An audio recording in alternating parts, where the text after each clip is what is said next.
Women's ODI world cup के अंदर match number 21 जो कि बांग्लादेश और श्रीलंका की विमेंस टीमों के बीच में खेला जाएगा doctor D Y Patil stadium Navi Mumbai के मैदान पर। और डेट होगा यहाँ पर अगर आप देखें तो 20 अक्टूबर 2025 का शाम को 3 बजे से जब ये मुकाबला स्टार्ट होगा। तो इसके पहले ये दोनों टीमें यहाँ तक आते आते 5-5 मुकाबले खेल चुकी है, जिसमें से जो बांग्लादेश की टीम है इसने अपना पहला मैच यानी कि पाकिस्तान के खिलाफ वो जीता। उसके बाद के चारों मैचेस ये टीम गंवा चुकी है। हालांकि परफॉर्मेंस इनकी फिर भी काफी बेहतर रही है, 1-2 मैचेस तो इन्होंने लगभग जीते हुए हार गए। लेकिन वहीं पर श्रीलंका की टीम की बात करें तो इनकी परफॉर्मेंस ज्यादा निराशाजनक रही है। ये टीम अपने 5 के पांचों मुकाबले हारी है और किसी भी मैच में बेसिकली अगर आप देखें तो ज्यादा गेम में दिखाई पड़ी नहीं है। तो आज के मैच में जब ये दोनों टीमें डीवाई पाटिल स्टेडियम पर भिड़ेंगी, जहां पर इस विमेंस कैटेगरी में अगर हम बात करें तो ओडीआई फॉर्मेट का कोई पहला वनडे मैच यहां पर खेला जाएगा। इवन विमेंस का ही कोई पहला मैच ओडीआई यहां पर खेला जाएगा। लेकिन अगर हम पिच के बारे में बात करें तो कोई स्कोर कार्ड तो आपको देखने को मिलेगा नहीं, लेकिन पिच के नेचर के बारे में बात करें तो जनरली यहां पर एक अच्छी खासी बैटिंग पिच देखने को मिलेगी, जहां पर अच्छा पेस और बाउंस रहेगा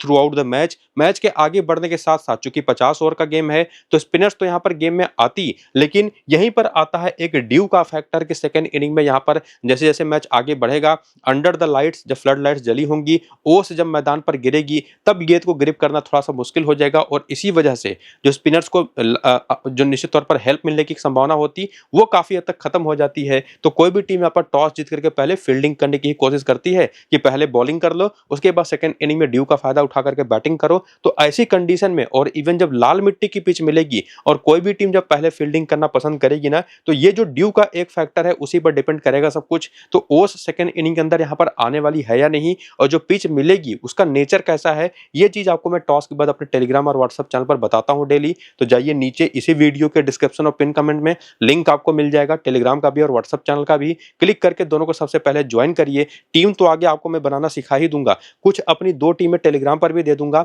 लेकिन एक्चुअली में बाकी मल्टीपल टीमें कैसे बनेंगी, कौन सी प्लेयर कितनी टीमों में होंगी, किसकी क्या यूटिलिटी है, वो सब कुछ इस वीडियो में आगे आपको बताऊंगा। बाकी पिच रिपोर्ट वो तो आपको टॉस के बाद ही मिलेगा। तो टेलीग्राम को जरूर डिस्क्रिप्शन और पिन कमेंट में दिए गए लिंक से ज्वाइन कर लीजिएगा। फिलहाल आपके सामने है यहाँ पर श्रीलंकन टीम का प्लेइंग 11 और बैटिंग ऑर्डर, जहां पर ओपनर है चमारी अट्टापट्टू और विस्मी गुणारत्ने। इसके बाद हसनी परेरा, हर्षिता समर विक्रमा, कविसा दिलारी, नीलाक्षी डिसिल्वा, अनुष्का संजीवनी, ये इनकी पूरी की पूरी बैटिंग लाइनअप है। जहां पर इनकी जो ओपनर है कप्तान और साथ ही साथ कविसा दिलारी थोड़ी बहुत बॉलिंग भी कर देती हैं। और कविसा दिलारी के बारे में आपको बता दूं, यहाँ ऑफ स्पिन भी करती हैं, लेग स्पिन भी करती हैं। तो यहाँ पर ऑफ स्पिन ही लिखा है, लेकिन दोनों तरीके की बॉलिंग कर लेती हैं। बाकी इनोका रणवीरा और साथ ही साथ Sugandhika Kumari, 2 left arm orthodox bowler, Malki Madara और पियूमी वत्सला को भी पिछले मैच में खिलाया गया था। पियूमी बहुत कम बॉलिंग करती हैं, लेकिन मलकी मदारा मेजोरिटी ओवर्स करती हैं, जिसकी जगह पर हो सकता है आज के इस मैच में उदेशिका प्रबोधनी को ही मौका मिल जाए एक left arm medium pace bowler के तौर पर। बाकी 3 ओवर बेंच के जो ऑप्शन उनके नाम आप देख सकते हैं। और शुरुआती पहले 10 ओवर में सुगंधिका कुमारी, मलकी मदारा, चमारी टपट्टू और इनोका रणवीर आपको बॉलिंग करते दिखाई पड़ेंगे मेजॉरिटी ओवर्स। और आखिरी के 10 ओवर में सुगंधिका, इनोका और मलकी मदारा आपको पूरे और कभी कभी चमारी टपट्टू भी बॉलिंग करते दिखाई पड़ेंगे। तो ये 4 बॉलिंग ऑप्शंस कॉमन है इस टीम की तरफ से, जिसमें अगर आप मलकी मदारा को हटा दें तो बाकी तीनों तो बहुत इंपॉर्टेंट है, जिनको आपको कतई मिस नहीं करना है। तो कुछ ऐसी प्लेयर होती हैं हर टीम में जिनकी यूटिलिटी ही इतनी बेहतर होती है कि उनको ड्रॉप करना वो तो मैं कतई सजेस्ट करता नहीं, खास करके स्मॉल लीग की टीम बने तो। ग्रैंड लीग की टीमों में ज्यादातर टीमों में आपकी होनी चाहिए, लेकिन उसके बाद आगे बढ़ते हुए करियर के स्टार्ट्स भी अगर आप देखना चाहें तो वो भी देख सकते हैं कि ये जो सारी की सारी श्रीलंकन प्लेयर्स हैं इस वर्ल्ड कप में 5 मैच खेल चुके हैं। उसकी परफॉर्मेंस तो आप आगे देखेंगे, लेकिन अगर हम बात करें इस वर्ल्ड कप के पहले तो ओडीआई फॉर्मेट में इनकी क्या परफॉर्मेंस रही वो सारा डेटा आपके सामने है। इसको मैं पढ़ूंगा नहीं, निश्चित तौर पर लिखी हुई चीजें हैं, अब इसको क्या ही आपको समझाऊंगा। बस ये समझ लीजिए कि जैसे चमारी टपट्टू है तो 97 मैच में 3595 रन है, 39 का बैटिंग एवरेज है, 43 विकेटें हैं। तो ये तो ओवरऑल करियर हो गया। लेकिन इनिंग के बेसिस पर अगर आप चीजें देखें तो पहली इनिंग में जब भी बैटिंग किया तो 37 का एवरेज है, सेकंड इनिंग की बैटिंग में 41 का एवरेज है। एज ए बॉलर पहली इनिंग में जितनी भी विकेट चटकाई हैं उसके लिए इनको ऑन एन एवरेज 46 गेंदें लगी हैं 1 विकेट निकालने में। सेकंड इनिंग में वहीं पर 49 गेंदें। तो ठीक इसी तरह से बाकी बैटर्स का भी इनिंग वाइज डेटा आप यहाँ पर देख सकते हैं। इस वीडियो को यहीं पर रोक करके फिलहाल हम आगे बढ़ेंगे यहाँ पर रीसेंट फॉर्म की तरफ, जहां पर आप क्या देखेंगे, आप ये देखेंगे कि रिसेंटली जो 5 मैचेस हो चुके हैं जिसके बारे में आपको मैं बता चुका हूं उसमें क्या परफॉर्मेंस रही। तो उसमें से इनकी जो कप्तान है चमारी टपट्टू, इनके देखें तो 11 रन कोई विकेट नहीं, 53 15 रन कोई विकेट नहीं, 43 रन 1 विकेट। तो अगर आप देखें तो बेसिकली अल्टरनेट मैचेस में परफॉर्मेंसेस बेहतर आई है। तो बारी है आज की एक अच्छी पारी आए, एक अच्छी बॉलिंग नंबर्स इनके निकल करके आए। और वैसे भी एक ऐसी ऑप्शन है जिनको आप निश्चित तौर पर इग्नोर नहीं कर सकते, 100% आपके टीम में होनी ही चाहिए। ना सिर्फ ये बल्कि इवन मैं तो कहूंगा कविसा दिलारी को भी एक ऐसी प्लेयर है जो कि चली तो नहीं है, लेकिन इनकी बॉलिंग और प्लस इनकी बैटिंग की जो यूटिलिटी बनती है ओवरऑल वो एक ऐसा प्लेयर इनको बना देती है जिनको मिस करना अपनी टीम से वो बेसिकली एक तरह से लिटरल सुसाइड ही होगा अपनी फैंटेसी पॉइंट ऑफ व्यू से। और उसके बाद आते हैं यहाँ पर सुगंधिका कुमारी और इनोका रणवीरा, जो ऐसी बॉलिंग ऑप्शंस जो लेफ्ट आर्म ऑर्थोडॉक्स बॉलिंग करते हैं, पूरे 4-4 10-10 ओवर करती हैं, जिसमें से 4 से 5 ओवर पावर प्ले में, 4 से 5 ओवर डेथ में आएंगे। तो वो सबसे इंपॉर्टेंट स्टेजेस में बॉलिंग करती हैं कि इनको भी आप इग्नोर कर नहीं सकते। तो ये 4 सबसे इंपॉर्टेंट प्लेयर्स हैं श्रीलंका की टीम में, जो कि ऑलमोस्ट हर टीम में आपकी होनी चाहिए। अगर मान लीजिए 6 टीम बना रहे हैं तो कम से कम 5 टीमों में तो होनी चाहिए। और इन्हीं के साथ तब वहीं पर आपको रोटेशन करना होगा।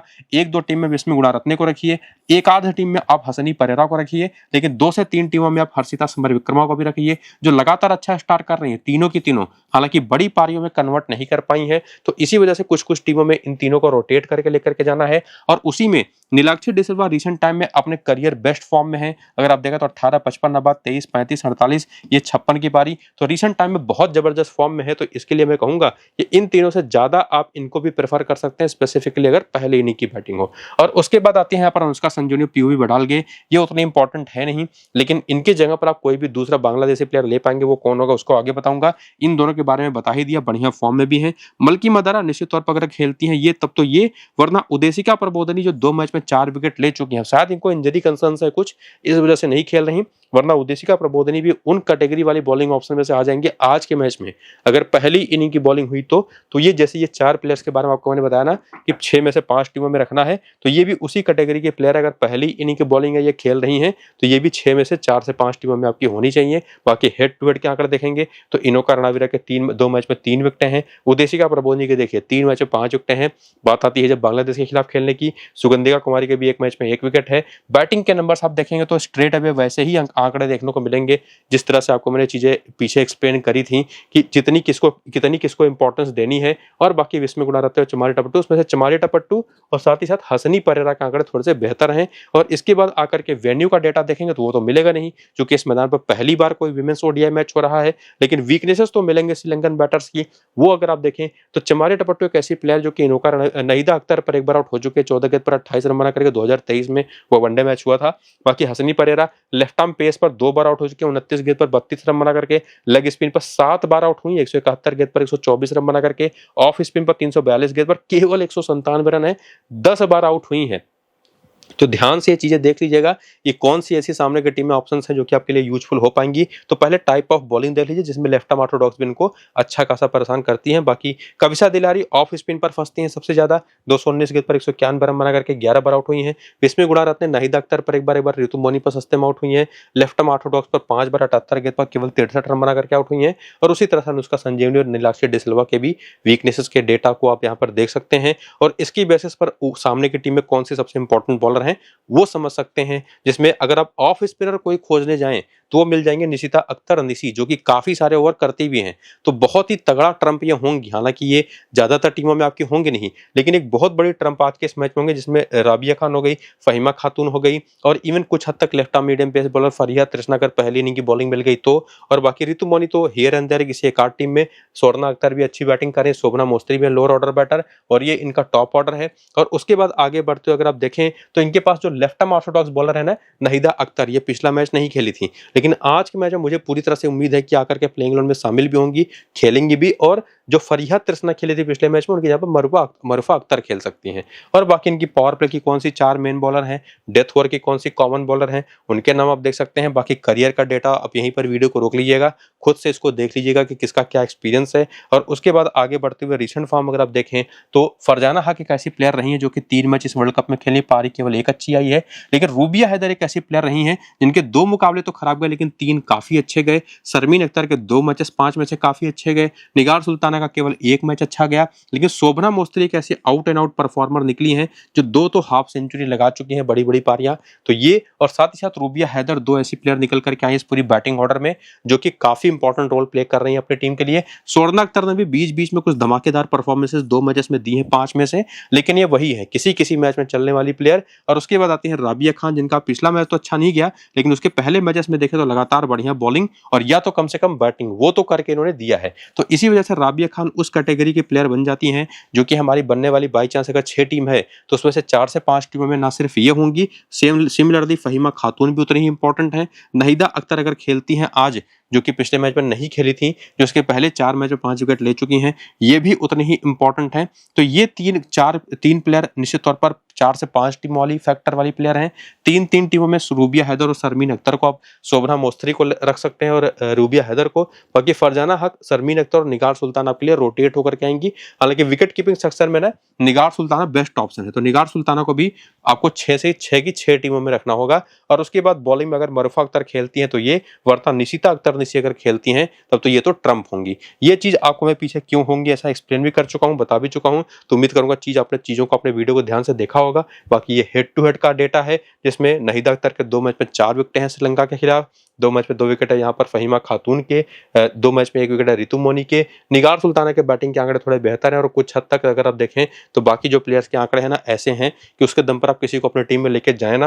लेकिन निश्चित तौर पर रिसेंट फॉर्म जैसा है उसके बेसिस पर चीजें आपको मैंने क्लियर करी हैं। बाकी वेन्यू का तो कोई डेटा आपको मिलेगा नहीं, लेकिन वीकनेसेस को देखने जाएं तो वो तो आपको मिल जाएगा यहाँ पर कि क्या वीकनेस रही है। जितनी भी अगर हम बात करें श्रीलंकन बैटर्स है उनकी, तो वो देखेंगे तो फरजाना हक उदेशिका प्रबोधिनी पर 2 बार आउट हो चुके हैं और इसी वजह से मैं कह भी रहा था कि उदेशिका प्रबोधिनी अगर खेलते हैं तो बहुत इंपॉर्टेंट है। और overall left arm medium pace पर भी आंकड़े खराब है इनके। निगार सुल्ताना चमारे टपट्टू पर 1 बार, लेफ्ट आर्म ऑर्थोडॉक्स पर 12 बार आउट हो चुके हैं केवल 210 रन बना करके। और left arm medium pace bowling Shobhana Mostary की भी कमजोरी है और इवन शर्मीन अख्तर के भी, जो कि ऑफ स्पिन और लेफ्ट आर्म ऑर्थोडॉक्स पर भी आउट होती रही है। तो ये चीज ध्यान रखना है आपको कि उदेशिका प्रबोधिनी आज एक बहुत बड़ा ट्रम्प रहेंगी अगर खेलती हैं तो। और ओवरऑल अगर आप देखेंगे तो बांग्लादेश की ही टीम आज के इस मैच के लिए फेवरेट दिखाई भी पड़ती है।